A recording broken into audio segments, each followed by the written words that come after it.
ये घटना जिसकी से भी हुई हो, या बीजेपी के हैं, कांग्रेस के हैं, कोई भी पार्टी के हैं, इसमें बिल्कुल राजनीति नहीं होना चाहिए। और कभी कभी विपक्ष जो होते हैं हर समय गलत नहीं होते हैं, कभी कभी वो सही भी होते हैं। तो कभी कभी उनके बात पे भी हम सबको गौर करके और उनकी बातों को भी समझना चाहिए। और निश्चित रूप से जिस तरह से क्राइम हो रहा है, आज भी मेरे क्षेत्र में एक हत्या हुई, तो अपराधी बेलगाम और निरंकुश हो गए हैं।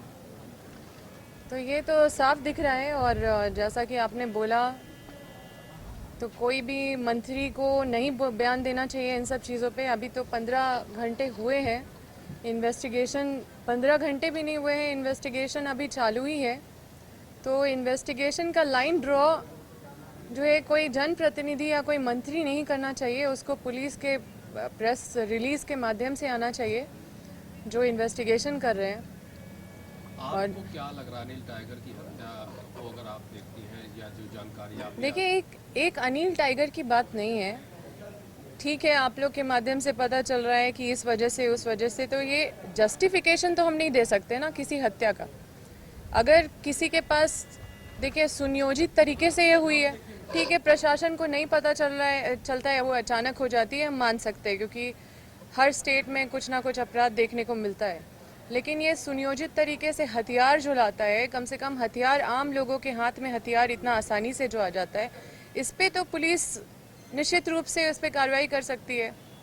सिर्फ एक कोई अमन साव को, क्योंकि कहीं से उसको कोई जेल से पकड़ के लाया जा रहा था, उसका इनकाउंटर करके, ये बहुत बड़ी उपलब्धि नहीं दिखाया जा सकता है। जो अपराधी बाहर में घूम रहे हैं, बेलगाम हो रहे हैं, जो हत्या कर रहे हैं, उसको कब पकड़ेंगे, उसको कब उनको कब इनकाउंटर करेंगे या उनके ऊपर कब कार्रवाई करेंगे, ये एक चीज़ होना चाहिए। और निश्चित रूप से प्रशासन को इसका जवाबदेही लेना चाहिए। हर हाल में अपराधी बेलगाम हो गए हैं, ये तो साफ साफ दिख रहा है। और ये वजह बताना, ये एक्सप्लेनेशन देना, ये सरासर हमको लगता है कि ये संवेदनशीलता नहीं होता है। आप बोल रहे हैं कि अपराध बढ़ा है, विपक्ष भी बोल रहा है। विपक्ष कारण बता रहा है कि पुलिस मूल काम छोड़ के जमीन का बाउंड्री करा रही है, इलीगल माइनिंग में पैसा ले रही है, इस वजह से मूल काम भूल चुकी है। अंबाजी क्यों मानती है, क्यों अपराध इतना अचानक बढ़ गया? देखिए, हर समय हमारे जो विरोधी हैं या जो हमारे विपक्ष पार्टी है, वो हर समय गलत हो, हर समय वो विरोध उनका गलत हो, ये ज़रूरी नहीं है। कभी कभी वो सही भी होते हैं। और जो अभी जिस तरह के हालात हैं, हम एक अगर अमन साव मर जाता है तो ऐसा नहीं होता है कि पूरा अपराध खत्म हो गया। वो तो जेल में थे, लेकिन जो बाहर जो अपराधी लोग इतने समय से हत्या कर रहे हैं, हजारीबाग में हर आए दिन हर महीने अपराध हो रहा है। आज पतरातू में हत्या हो गया, गला रेत के हत्या हो गया, जिसको एक आदमी तो नहीं किया होगा, उसको 4-5 आदमी पकड़ के मेन रोड पे अगर हत्या हुआ है, तो आम आदमी के नज़र से इसको देखने की ज़रूरत है। आम आदमी के नज़र से क्या दिखता है कि ये अपराधी बेलगाम है, निरंकुश है, कहाँ से हथियार आ रहा है, इस पे सवाल नहीं होता है। हथियार इतना आसानी से कैसे हो जाता है, और सिर्फ ये बताया जाता है कि उसको हम इनकाउंटर कर दिए।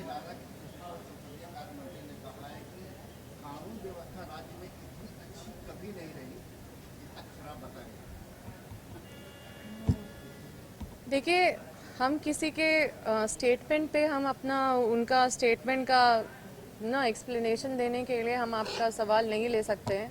लेकिन हमको लगता है कि ये किसी भी मंत्री को कोई स्पष्टीकरण नहीं देना चाहिए इस पे। जो पुलिस है उसको अपना काम करने देना चाहिए, और उनको ही बताना चाहिए कि कैसे अपराध वो कम करेंगे, क्योंकि अपराध तो सच में दिख रहा है और बेलगाम हो गया है। आम आदमी के पास हथियार कैसे पहुंच रहा है, अगर एक शूटर को इतना बड़ा अपराधी बता के, कभी कभी हम लोग देखते हैं बिहार में, महाराष्ट्र में, दूसरे गिरोह को पनपने के लिए किसी एक को किसी एक का दमन कर दिया जाता है। तो ये जो लड्डू दिखाया जा रहा है, वो उसका वजह क्या है? तो कुछ भी हो, लेकिन अपराध को पूरे तह तक पुलिस प्रशासन को जाना होगा। एक अपराधी को मार के बहुत बड़ी उपलब्धि नहीं है ये। जो अपराधी इतने समय से बाहर घूम रहे हैं, जो हर चीज़ को अंजाम दे रहे हैं, वो कहाँ से तार जुड़ा हुआ है, कहाँ क्राइम क्रिमिनल बैठे हुए हैं, किसी से हमको नहीं लगता कि पुलिस प्रशासन पूरी तरह से अनजान है इन सब चीज़ों को लेके।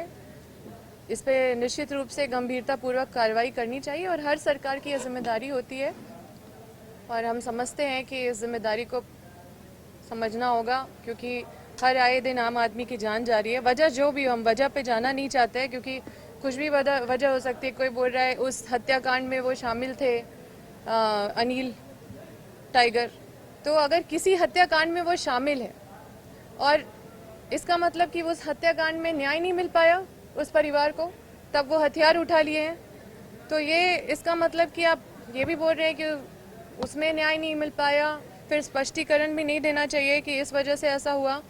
तो हम समझते हैं कि कभी कभी चीज़ों को हम सबको थोड़ा नज़रिया बदलने का ज़रूरत है और निश्चित रूप से इस पे पुलिस प्रशासन को की बात को दोहरा रहे हैं कि चरित्र हनन हो रहा है वो भी हत्या के बाद। बोल रहे हैं कि पुलिस कुछ नहीं जारी कर रही है, मंत्री लोग बयान जारी कर दे रहे हैं कि ऐसा हुआ, ये घटना का कारण बना, ये हुआ। बोला पुलिस तो बोल ही नहीं रही है कुछ, तो ऐसा क्यों चल रहा है सिस्टम? जैसे आपके क्षेत्र में घटना हो या धनबाद हुआ, कोयला का कोई भी क्षेत्र में, बस सीधे कहा जाता है कि वो देखिए, हम तो आम आदमी के नज़र से बोलेंगे, क्योंकि हम पार्टी के वर्कर ज़रूर हैं, लेकिन एक आम आदमी के नज़र से देखें तो ये सारी घटनाओं से एक आम आदमी विचलित हो जाता है, परेशान हो जाता है, अपने आप में सुरक्षित महसूस नहीं करता है। और हम सब आम आदमी के लिए यहाँ पे आते हैं, आम लोगों का विश्वास जीत के आते हैं, तो हमें उनके नज़र से देखने की ज़रूरत है और इन सब पे लगाम लगाने की ज़रूरत है। हम कितना भी कुछ बोल दें, लेकिन जनता बेवकूफ़ नहीं है, उनको पता है कि कोई मतलब इस तरह से जो पुलिस प्रशासन, मांग करेंगे और डीजीपी को या पुलिस महकमे को क्या एडवाइस करेंगे? देखिए, हम यही एडवाइस करेंगे कि हर थाना दुरुस्त तरीके से काम करे, क्योंकि बहुत सारा कार्रवाई सही नहीं होने की वजह से, न्याय नहीं मिलने की वजह से क्राइम उत्पत्ति होता है। और साथ में जिस तरह से अपराध अंजाम हो रहे हैं, उसमें हथियार कहाँ से आ रहा है, ये सारा तार सूत्र कहाँ से जुड़ा हुआ है, बड़े बड़े अपराधी जेल में बैठ के अंजाम दे रहे हैं अगर अपराध को, तो इन सब चीज़ों को बहुत ही गंभीरता से देखने की ज़रूरत है। विश्व स्तरीय मेडिकल सुविधाओं से युक्त रांची का देवनिका हॉस्पिटल, जहां है neonatal ICU, burn intensive care unit, modular operation theatre, 24/7 emergency trauma service, multi disciplinary ICUs, emergency care, MRI, CT scan, advance cath lab, fully automated path lab, echo, ultrasound, ultra modular patient beds और pharmacy. Devnika hospital and research centre, किफायती दर पर विश्व स्तरीय इलाज, ancillary chowk, Tupudana industrial area, Ranchi. अगर आप देश के किसी भी कोने में रहते हैं, अगर आप पटना आना चाहते हैं और घर जैसे रहने और खाने का आनंद लेना चाहते हैं, तो एक बार जरूर आए होटल डायमंटन। संपर्क करें 9572759746, 9031859981, 0612400158 एड्रेस अपोजिट विद्या संस्कार स्कूल, रंजन पथ, गोला रोड, बेली रोड, पटना 801503।